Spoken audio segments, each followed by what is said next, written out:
to Biztech's marketing show. Hi, I'm Brian Fernandez, and today we're going to talk about Milieu Insight, a technology-driven market research company based in Singapore. They specialize in providing real-time consumer insights and analytics across various markets in the Asia-Pacific region. And we have as our guest today, its co-founder and CCO, Juda Kanaprach, who is coming to us out of Singapore. Juda, great to have you on the show. Yeah, thanks a lot, Brian. Happy to be here, and thanks so much for having me here today too. Now, for a start, Juda, could you give us an overview of Milieu Insight and its history? So a lot of people ask me a short definition of it many times. Because when we say, oh, research company, oh, just research company. So I would just say, oh, we are actually a survey software company with end-to-end research capabilities. So at our core, we specialize in crafting robust customer engagement ecosystem for brands and agencies. So what we aim for, we always aim to revolutionize how businesses connect with their fans, to collect the insight, to all connect with audience with the insight. So our approach is always centered around, delivering agile solution. It's always a keyword, like fancy word, like people use it. So, but it's true. Is anyone needed? It's a agile solution that go beyond traditional, survey methodologies. We always keep dedicating ourselves to do more than just, collecting the data, but we always, talk about how to turn that to the actionable insight that will help business grow and innovate. That's really, maybe it's too long, but I hope it, give the audience to understand what we do. Okay, let's drill down a little bit then. In order to do that, you said data into insights. What are your product and service offerings? Okay, we have different solutions. So when we first launched, we actually start, with our community members.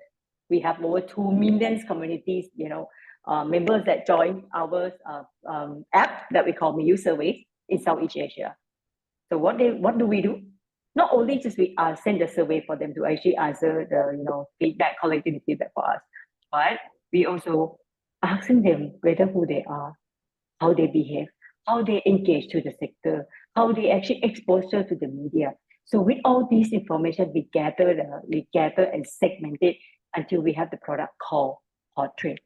So it's a profiling tool that today you want to ask me, hey, Juda, I want to understand DBS customer who using Grab.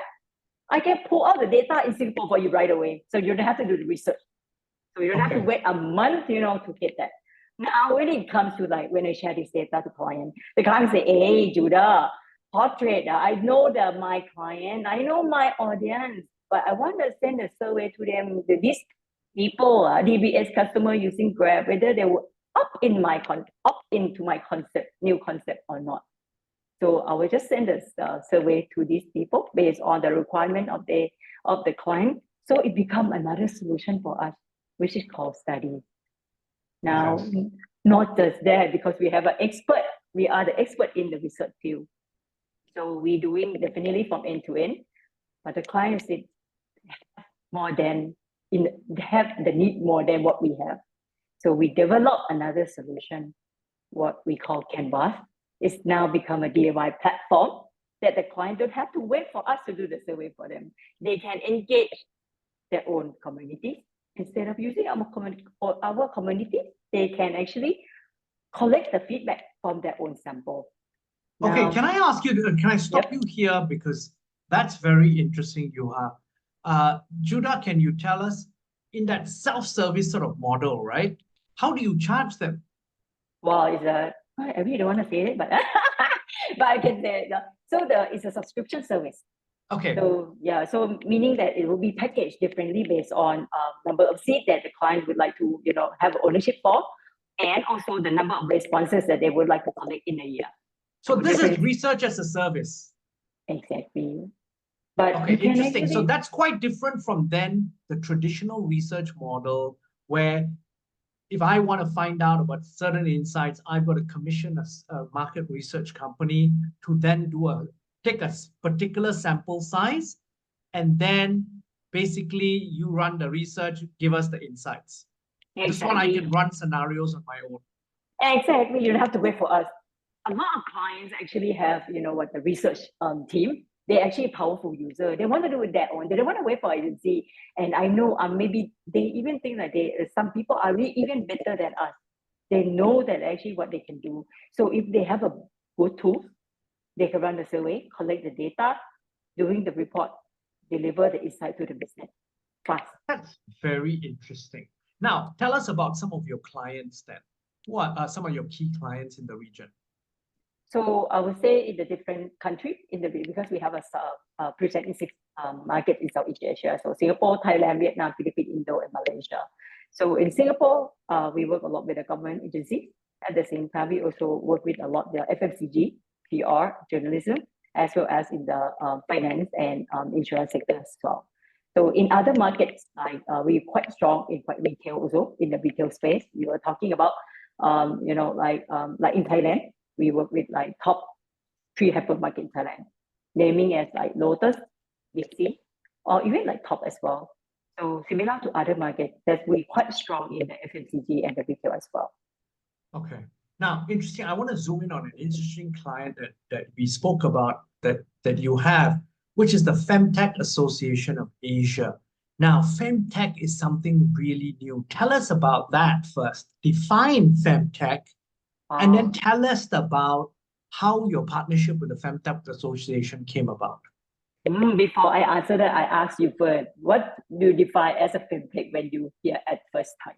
Okay, for me, it's a bit biased. Maybe I know a little bit. It's about anything related with female technology. So it started off with basically app related, everything from menstrual cycle measurement and so forth. And then it evolved. The term has now become broader.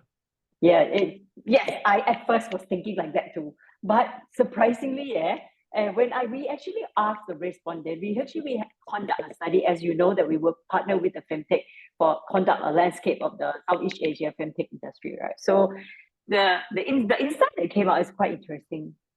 Really little and people. This is a very specific report, right? Which basically sets insight into FemTech landscape in Southeast Asia, right? Exactly. That's the report that you did together with the association. Correct. Maybe I'll just give a bit overview of that report before I share the insight and why the FemTech is very important.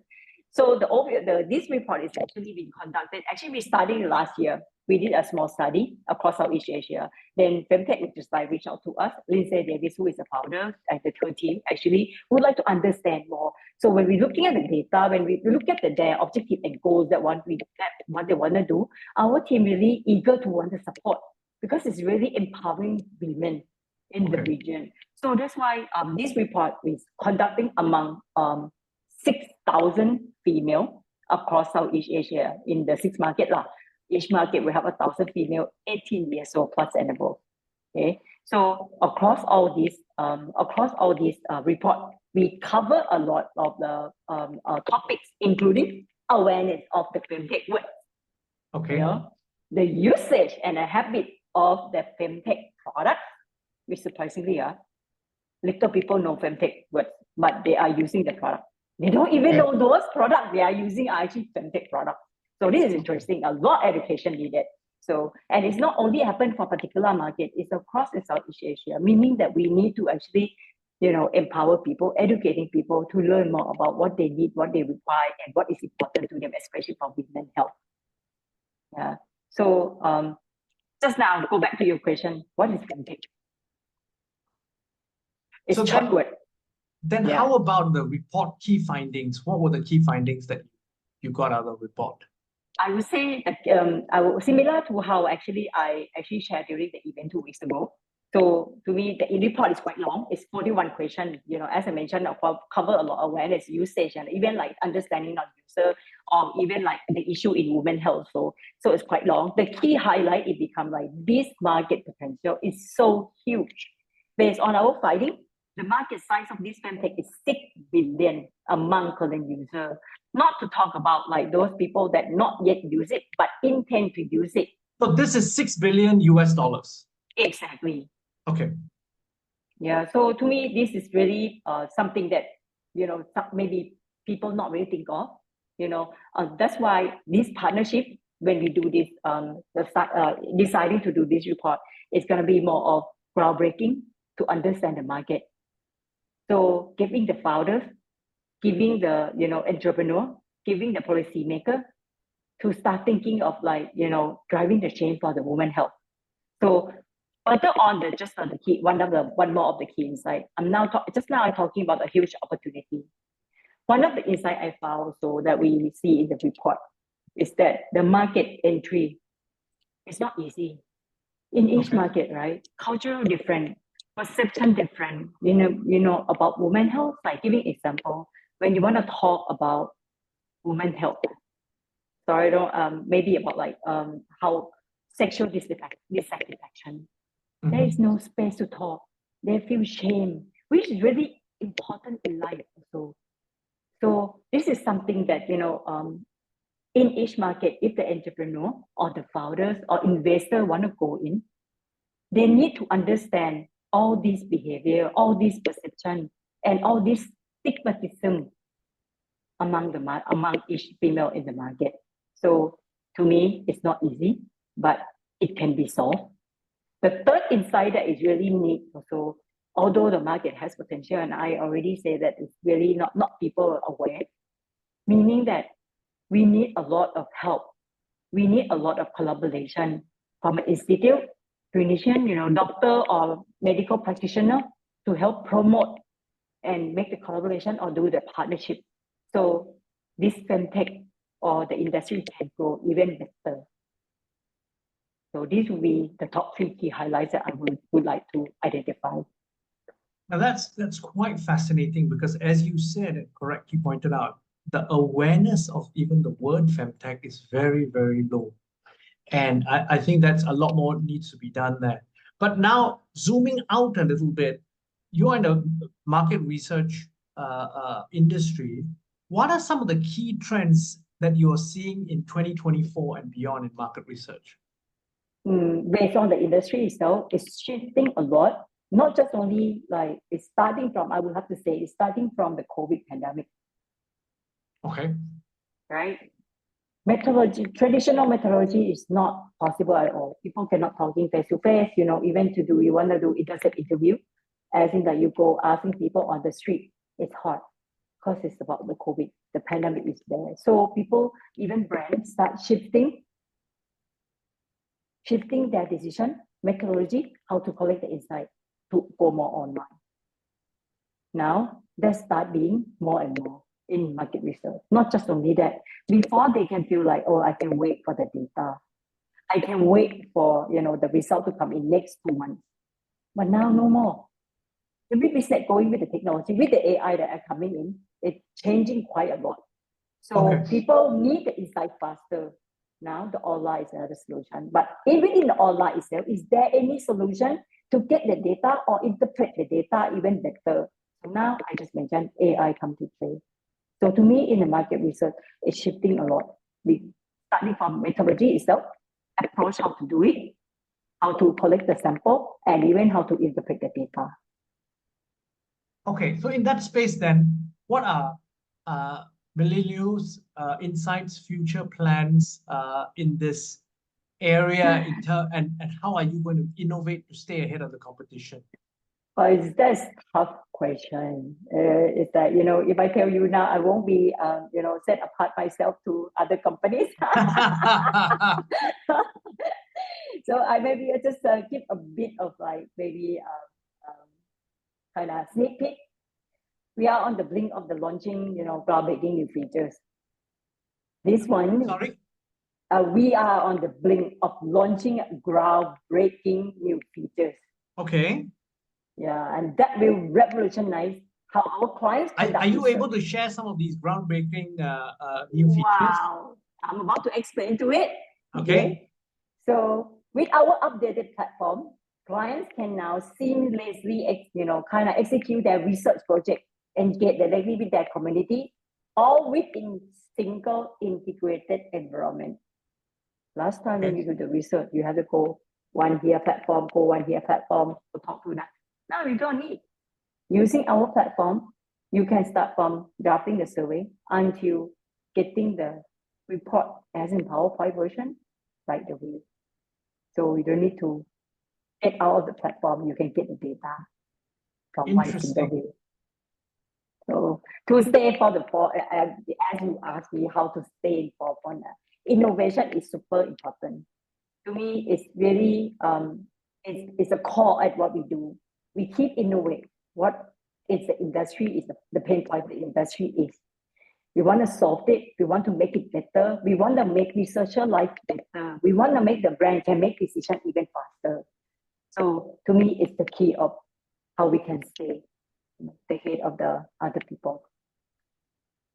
Juda, it's been a fascinating conversation. I've learned quite a lot. I also have to do more research because of some of the things that you told us about in the show. But before we leave, any final thoughts you'd like to leave the audience with? I would say, since we started about FemTech, I want to have two things. Sorry, if you have time for me. Two things I want to leave about. FemTech is really important. It's industry that we shouldn't be leaving out.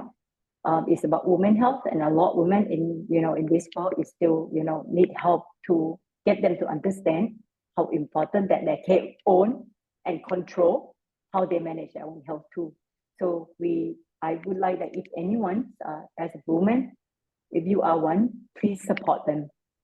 Second one, at Milieu, we are always looking for getting better and ahead of the business in terms of getting the data insight, making the ecosystem better. Today, if you are looking for some partner that can help you grow business, you can be part of it. Juda, thank you very much for taking the time to be on the show. Thank you so much, Brian. Yeah. Now, we've been speaking to Juda Kanaprach. She's the co-founder and CCO at Milieu Insight.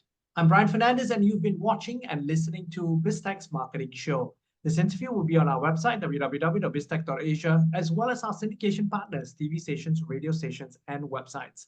Thanks a lot for tuning in.